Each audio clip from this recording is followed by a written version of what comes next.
Hello बच्चों, कैसे हैं आप लोग। ज्ञान की नगरी काशी से मेर जी का प्रणाम। तो बच्चों, हम लोग आज मॉलिक्यूलर में आगे बढ़ने जा रहे हैं कि सर्च ऑफ जेनेटिक मटेरियल का सर्च कैसे हुआ था, उसके बारे में हम लोग पढ़ने जा रहे हैं।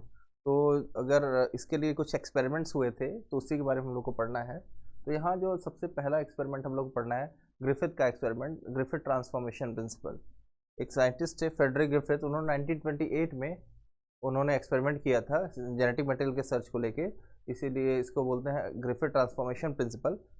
तो ये बड़ा ही फेमस एक्सपेरिमेंट है क्योंकि इस पे आपके एग्जाम में कई बार क्वेश्चन आए हैं। ग्रिफिथ ट्रांसफॉर्मेशन प्रिंसिपल किसने दिया था, ट्रांसफॉर्मेशन प्रिंसिपल किसने दिया है, कौन से ईयर में आया हुआ था, इस एक्सपेरिमेंट क्या किया गया था, किस पे एक्सपेरिमेंट हुआ था, वो सारी चीज़ों के बारे में हम लोग समझेंगे। तो यहाँ पे अगर हम आपको बोला जाए तो यहाँ जो एक्सपेरिमेंट था, ये एक्सपेरिमेंट किया गया था माइस के ऊपर, लेकिन यूज़ किसका किया था, स्ट्रेप्टोकोकस निमोनियाई बैक्टीरिया का यूज़ किया गया था। ध्यान रखेंगे, यूज़ किया गया था माइस का। और किसके ऊपर, किसके ऊपर यूज़ किया था, माइस के ऊपर स्ट्रेप्टोकोकस निमोनिया नाम के बैक्टीरिया को यूज़ किया गया था। यहाँ पे 1928 में जो ग्रिफिथ ने, उन्होंने उनको जानना था कि जेनेटिक मटेरियल कैसे काम करता है, क्या मॉडिफिकेशन आते हैं, क्या होता है जेनेटिक मटेरियल, इसके केमिकल स्ट्रक्चर क्या होता है, इन सब की स्टडी करने के लिए इन्होंने ये एक्सपेरिमेंट फॉर्म किया गया था। उन्होंने स्ट्रेप्टोकोकस निमोनी जो निमोनिया कॉज करता है, उस बैक्टीरिया के दो दो स्ट्रेन लिए थे, एक एस स्ट्रेन, एक आर स्ट्रेन। एस को स्मूथ स्ट्रेन बोलते हैं और आर को रफ स्ट्रेन बोलते हैं। स्मूथ जो होते हैं वो बैक्टीरिया के चारों तरफ एक म्यूकस की कोट होती है या म्यूकोपॉलीसेकेराइड की एक लेयर होती है, जिसके कारण ये बैक्टीरिया स्मूथ होता है, और यहाँ लेयर म्यूकोपॉलीसेकेराइड की लेयर नहीं पाई जाती है, ये रफ होता है।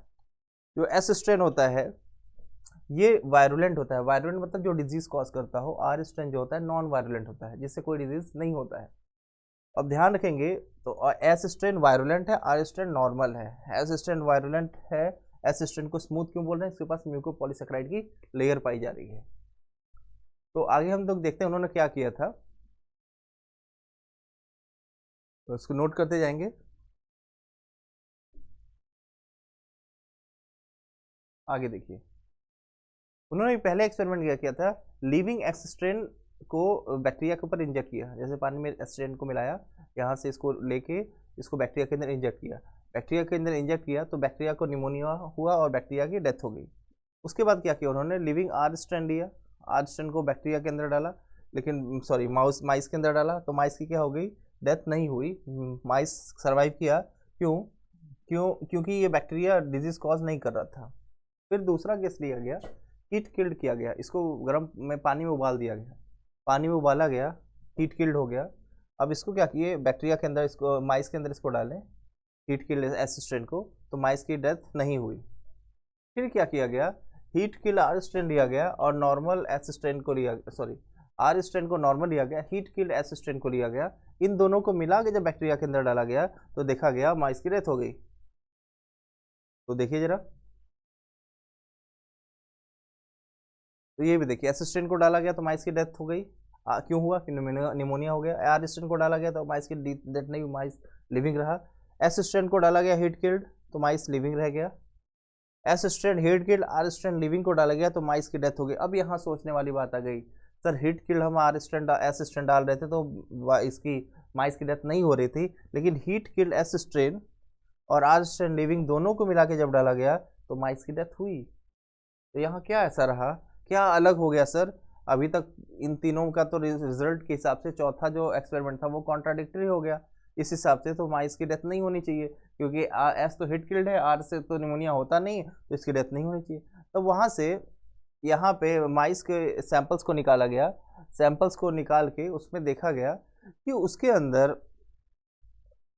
एस स्ट्रेन के बैक्टीरिया मिल रहे हैं। देखिए, ट्रांसफॉर्मिंग प्रिंसिपल के हिसाब से क्या हुआ, heat killed S strain to R strain, it enable R strain to synthesis smooth polysaccharide coat become virulent।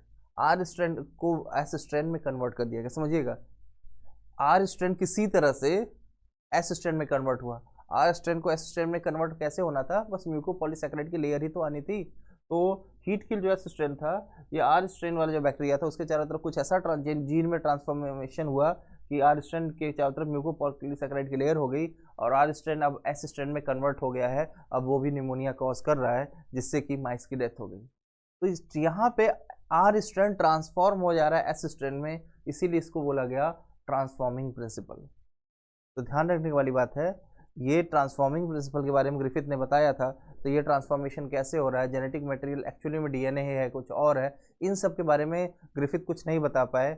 और एक जनरेशन से दूसरे जनरेशन में कैसे जाता है, इन सब के बारे में ग्रिफिथ ने कुछ नहीं बताया, इसलिए ग्रिफिथ के एक्सपेरिमेंट को रिजेक्ट कर दिया गया।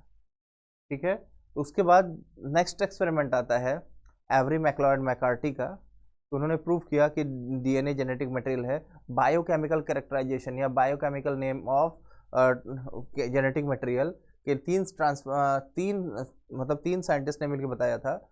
जैसे जिस हीट किल्ड एस स्ट्रेन और आर स्ट्रेन को जो माइस के अंदर इंजेक्ट किया गया, तो वहाँ से सैंपल निकाला उन्होंने, और उसी सैंपल के हिसाब से उन्होंने अपना एक्सपेरिमेंट परफॉर्म किया। एक्सपेरिमेंट के हिसाब से अपना रिजल्ट बताया कि biochemical nature of genetic material. तो जेनेटिक मटेरियल किस चीज़ का बना हुआ है, डीएनए का बना है, आरएनए का बना है, या प्रोटीन का बना हुआ है, इस चीज़ को बताया। उसके लिए 3 साइंटिस्ट थे, एवरी, मैक्लॉयड एंड मैकार्टी। नाम इंपॉर्टेंट है, ध्यान रखेंगे। इन्होंने क्या बताया, देखिए, कि purify biochemical protein RNA DNA from heat kill S cell using suitable enzyme. Enzyme को सुटेबल एंजाइम के हिसाब से उन्होंने क्या किया, लिया। अब इसको इसमें मिला दिया। इसमें इन्होंने जब इसमें डाला तो देखा, इसमें सबसे पहले अपना प्रोटीएज एंजाइम डाला। प्रोटीएज एंजाइम क्या किया, इसमें आरएनए, डीएनए और प्रोटीन तीनों है। प्रोटीन पहले डाला, प्रोटीएज एंजाइम डाला। तो प्रोटीएज एंजाइम क्या करेगा, प्रोटीन को डाइजेस्ट कर देगा। प्रोटीन को डाइजेस्ट कर देगा तो आर स्ट्रैंड को एस स्ट्रैंड में कन्वर्ट नहीं करेगा। तो यहाँ पे देखिए जरा, तो प्रोटीएज ऐसे ही एंजाइम डाला, तो प्रोटीएज एंजाइम के डालने से आर स्ट्रैंड एस स्ट्रैंड में कन्वर्ट हुआ। अगर प्रोटीन जेनेटिक मटेरियल होता तो प्रोटीएज के डालने से प्रोटीन गायब हो जाता, आर स्ट्रैंड एस स्ट्रैंड में कन्वर्ट नहीं हुआ, लेकिन यहाँ एस स्ट्रैंड अपीयर हुए प्रोटीएज डालने के बाद। इससे तो क्लियर होगा कि प्रोटीन जेनेटिक मटेरियल नहीं है, प्रोटीन ट्रांसफॉर्मेशन में हेल्प नहीं कर रहा है। फिर उन्होंने क्या किया, आरएनएज डाला। आरएनएज वो एंजाइम है जो आरएनए को डाइजेस्ट कर देगा। आरएनए को अगर जेनेटिक मटेरियल होता तो आरएनएज के डालने के बाद आरएनए जेनेटिक मटेरियल खत्म हो जाता, और यहाँ जो आर स्ट्रेंथ था वो एस सेल में अपीयर हो जाता, आर एस में अपीयर हो जाता। तो यहाँ नो आर, यहाँ पे इससे क्या पता चला कि आरएनए जेनेटिक मटेरियल नहीं है, आर स्ट्रेंथ एस सेल में अपीयर हुआ, यहाँ एस सेल अपीयर हो रहा है।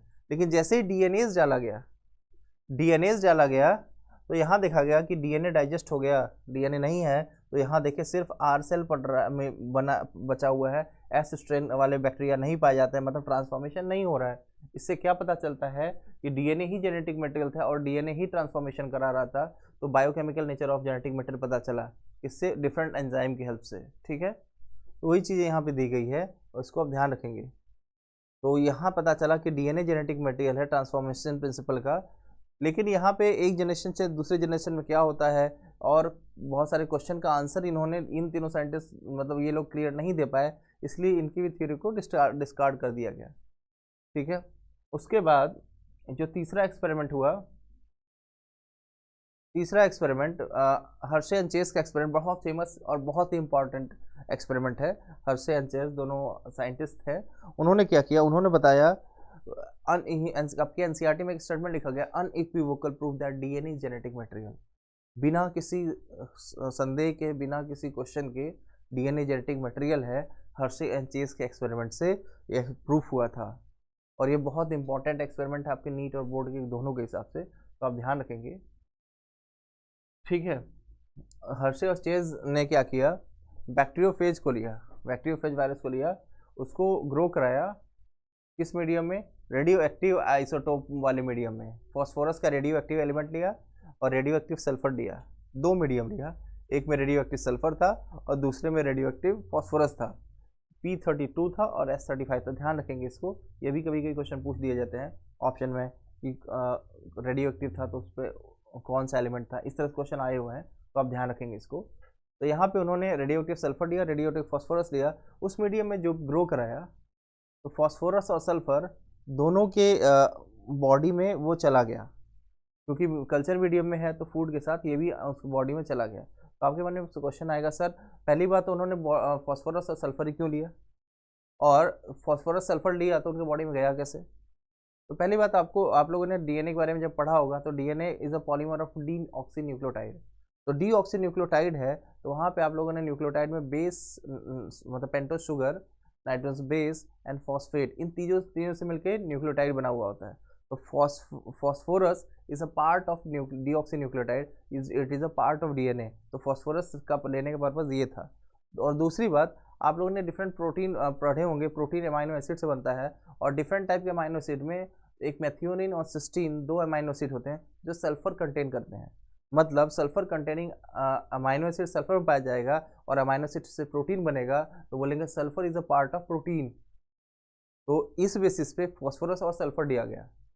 तो सल्फर अमाइनो एसिड के फॉर्म में बॉडी में गया, और जो आपका फॉस्फोरस है वो न्यूट्रन के फॉर्म में गया, जो कि जाके न्यूक्लियोटाइड बनाया, और न्यूक्लियोटाइड से क्या बना, डीएनए बन गया।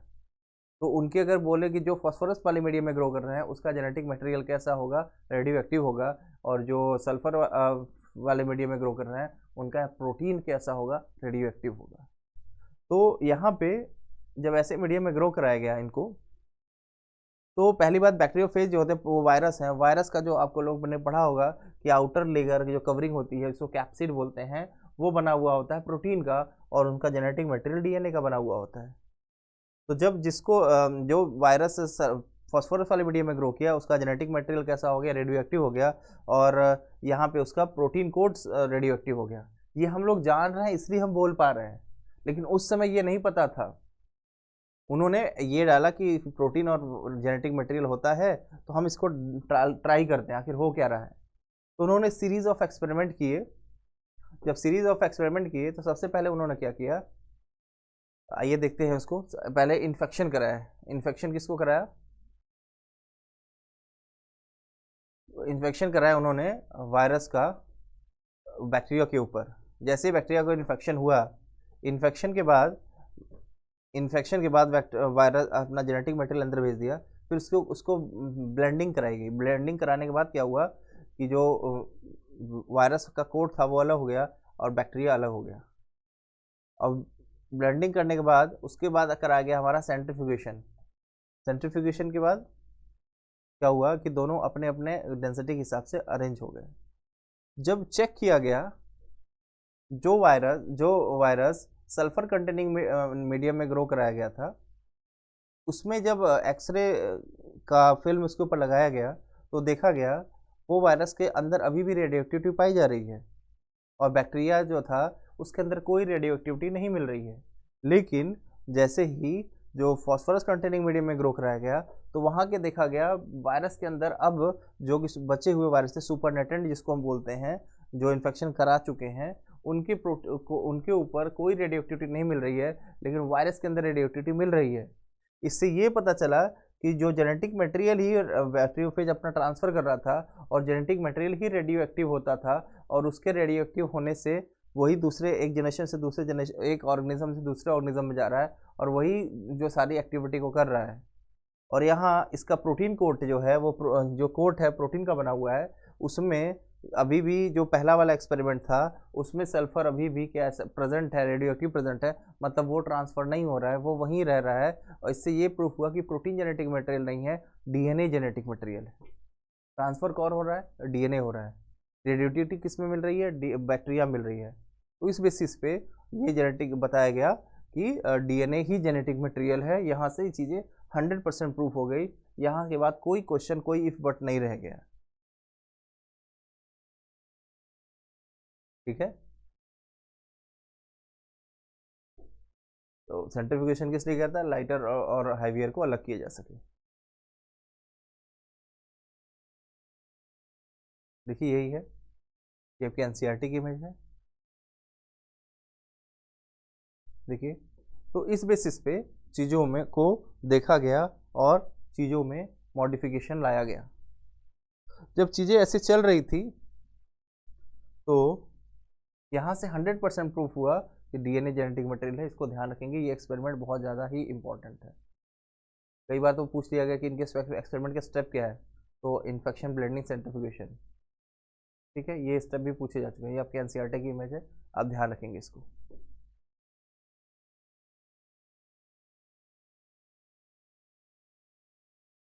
ठीक है।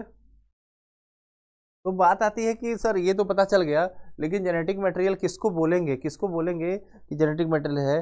क्या उनके पास कुछ स्पेशल प्रॉपर्टीज होनी चाहिए? बोले हाँ, पहली बहुत सारी प्रॉपर्टी होनी चाहिए, मतलब है मेन प्रॉपर्टीज तो 4 ही 5 है, लेकिन है तो बहुत सारी प्रॉपर्टी, लेकिन मेन प्रॉपर्टी बोलना चाहिए पहली बात कि उनको अपनी रेप्लिका बनाने की कैपेबिलिटी होनी चाहिए, मतलब रेप्लिकेट करना आना चाहिए, अपनी कॉपी बनानी आनी चाहिए। नहीं तो सेल डिवाइड करेगा तो नए सेल में डीएनए जाएगा कैसे जब तक अपना रेप्लिका नहीं बना पाएगा। पहला था रेप्लिका बनाना, और दूसरा केमिकली और स्ट्रक्चरली दोनों स्टेबल होना चाहिए। केमिकल स्टेबिलिटी की बात करें, अगर हम डीएनए की बात करें, डीएनए में डीऑक्सीराइबोस शुगर होता है, जो कि राइबोस शुगर कंपैरिजन में ज़्यादा स्टेबल होता है, क्योंकि राइबोस शुगर जो होते हैं उसका जो जेनेटिक मटेरियल उसमें ऑक्सीजन के पास लोन पेयर ज़्यादा होता है, राइबोस शुगर में ऑक्सीजन होता है, सेकंड कार्बन पे लोन पेयर होता है, जिससे कि रिपल्सन होता है और स्टेबिलिटी कम होती है। दूसरा डीएनए डबल स्टैंडर्ड होता है, डबल स्टैंडर्ड डीएनए उससे एक्स्ट्रा स्टेबिलिटी मिलती है। और तीसरी बात, डीएनए में यूरासिल की जगह थाइमीन होता है, जो थाइमीन इज भी ज़्यादा स्टेबल होता है एज़ कम्पेयर टू यूरासिल। तो ये और केमिकल स्टेबिलिटी और ये स्ट्रक्चरल स्टेबिलिटी, ये सारी चीज़ें डीएनए के पास हैं एज़ कम्पेयर टू आरएनए। आगे हम लोग बात करें, ये इसके अंदर म्यूटेशन होना चाहिए जो कि इवोल्यूशन के लिए ज़रूरी है, लेकिन इवोल्यूशन स्लो होना चाहिए, क्योंकि जो स्टेबल जेनेटिक मटेरियल वही होगा जिसमें एवोल्यूशन फास्ट स्लो हो। पहले आरएनए जेनेटिक मटेरियल था, उसमें इवोल्यूशन बहुत तेज़ी से होता था, तो आरएनए ज़्यादा स्टेबल नहीं है। तो बोलेंगे जेनेटिक मटेरियल को इन्फॉर्मेशन को ट्रांसफ़र करने के लिए आरएनए अच्छा है, लेकिन जेनेटिक मटेरियल को स्टोर करके रखने के लिए आरएनए अच्छा नहीं है, क्योंकि वो उसमें म्यूटेशन होता है, वो बार बार बदलता रहता है। ठीक है, अब और क्या है, मेंडल के करेक्टर के फॉर्म में अपने आप को ये एक्सप्रेस कर लेना चाहिए। ये प्रॉपर्टी है किसकी? जेनेटिक मटेरियल की। ठीक है, आगे बढ़ते हैं। रीजन कैसे स्टेबल है आरएनए? ये डबल स्टैंडर्ड है, ये सिंगल स्टैंडर्ड है। अभी हम लोगों ने बात किया था, यहाँ थाइमीन होता है, यहाँ यूरासिल होता है, यहाँ सेकंड कार्बन पे OH होता है, मतलब ये नहीं होता है, और यहाँ पे होता है, ये ध्यान रखेंगे इसको। थाइमीन का केमिकल नेम पूछा जाए तो 5 मिथाइल यूरासिल होता है, आप इसको ध्यान रखेंगे। ये देखिए यूरासिल है, ये थाइमीन है, 5वें कार्बन पे CH3 ग्रुप लग गया है, जिससे ये ज़्यादा स्टेबल है। यहाँ देखिए, यहाँ पे OH एबसेंट, OH ऑक्सीजन हट गया है, और यहाँ पे ऑक्सीजन है। ऑक्सीजन था तो राइबोस शुगर, इसका ऑक्सीजन का रिमूवल हो गया तो नाम क्या पड़ गया? Deoxyribose sugar. इसको बोलते हैं डीऑक्सीजनेशन। ऑक्सीजन यहाँ पे है तो दो लोन पेयर है, दो लोन पेयर है तो रिपल्सन होगा, रिपल्सन है तो एनर्जी बढ़ेगी, एनर्जी बढ़ेगी तो स्टेबिलिटी घटेगी। जबकि यहाँ पे क्या है, ऑक्सीजन नहीं है, तो ठीक इसका उल्टा, ऑक्सीजन नहीं तो लोन पेयर नहीं है, उसका ऑक्सीजन पे लोन पेयर नहीं है, वहाँ पे तो रिपल्सन कम है, रिपल्सन कम है तो एनर्जी कम है, एनर्जी कम तो स्टेबिलिटी ज़्यादा है। ध्यान रखेंगे इस बात को।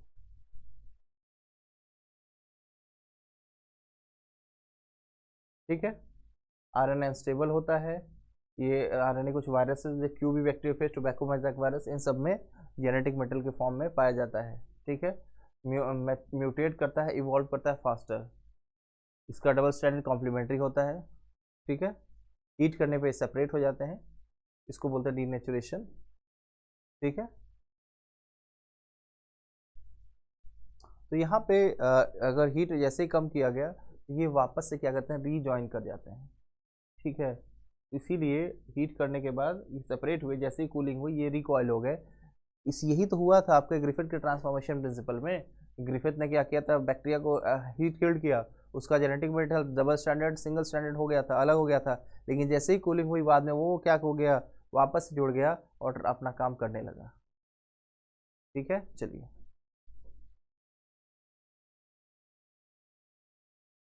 तो वही हम लोगों ने बात किया था कि जेनेटिक मटेरियल को स्टोर करने के लिए डीएनए अच्छा है, लेकिन ट्रांसफ़र करने के लिए आरएनए अच्छा है। इसीलिए हम लोग डीएनए से आरएनए, एमआरएनए से प्रोटीन बनाते हैं, ट्रांसक्रिप्शन और ट्रांसलेशन कहते हैं। ठीक है, तो प्रोटीन सिंथेसिस के लिए हम किस पे डिपेंडेंट है? आरएनए पे डिपेंडेंट है। हमने मतलब डीएनए कहें तो डीएनए से आरएनए बनना ट्रांसक्रिप्शन, आरएनए से प्रोटीन बनना ट्रांसलेशन। तो आप लोगों से पूछा जाए डीएनए से कोई भी आरएनए बनता है ट्रांसलेशन या एमआरएनए, तो आप बोलेंगे कोई भी आरएनए बने तो ट्रांसक्रिप्शन कहलाएगा। लेकिन स्पेशली हम ज़्यादातर, आप लोग सोचेंगे कि ज़्यादातर हम लोग तो एमआरएनए देखे हैं, तो एमआरएनए लिखने का पर्पज़ ये होता है कि मोस्ट लीस्ट स्टेबल आरएनए जो होता है वो एमआरएनए होता है। तो जो सबसे कम स्टेबल है उसी को बार बार बनाना पड़ता है, इसलिए ज़्यादातर जगह पे डीएनए से एमआरएनए को ही बना के लिखा गया है। तो डीएनए से आरएनए बनना ही ट्रांसक्रिप्शन है, चाहे कोई आरएनए बने।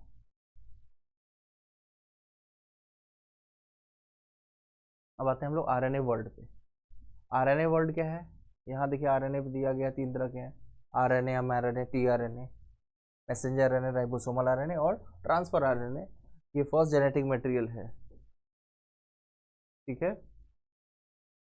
ये जेनेटिक मटेरियल की तरह एक्ट कर रहा है, कैटलिस्ट की तरह एक्ट कर रहा है, एसेंशियल लाइफ प्रोसेस कर रहा है, मेटाबॉलिज्म, ट्रांसलेशन, स्प्लाइसिंग सारी करा रहे हैं, ठीक है। डीएनए भी इवॉल्व किससे हुआ? आरएनए से। आरएनए ही इवॉल्व होके तो डीएनए बनाया है। थोड़ा आरएनए को हम लोग देख लेते हैं। हम लोग सेंट्रल डोग्मा कहते हैं, बड़ा इंपॉर्टेंट है ये सेंट्रल डोग्मा, कई बार आपके एग्जाम में आया हुआ है।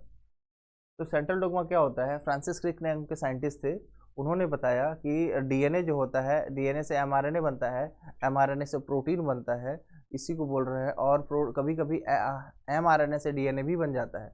तो डीएनए से डीएनए बनना रेप्लिकेशन, डीएनए से एमआरएनए बनना ट्रांसक्रिप्शन, एमआरएनए से प्रोटीन बनना क्या हो जाएगा? ट्रांसलेशन। और एमआरएनए से डीएनए के वापस बन जाना, इसको बोलते हैं रिवर्स ट्रांसक्रिप्शन। रिवर्स ट्रांसक्रिप्शन ये एचआईवी में देखा गया है, रेट्रोवायरस में देखा गया है। तो इसी को बोल रहे हैं सेंट्रल डोग्मा। तो डीएनए से डीएनए बना, कभी कई बार आपके एग्जाम में यही पूछ लिया जाता है, बीच में कुछ हटा दिया जाता है, ये इस तरह से लिखने के लिए आता है। डीएनए से डीएनए बना, रेप्लिकेशन, डीएनए से एमआरएनए बना, ट्रांसक्रिप्शन, आरएनए से प्रोटीन, ट्रांसलेशन, आरएनए से डीएनए बन जाना, रिवर्स ट्रांसक्रिप्शन। ध्यान रखेंगे इसको, ये फ्रांसिस क्रिक है, इन्होंने ही बताया था।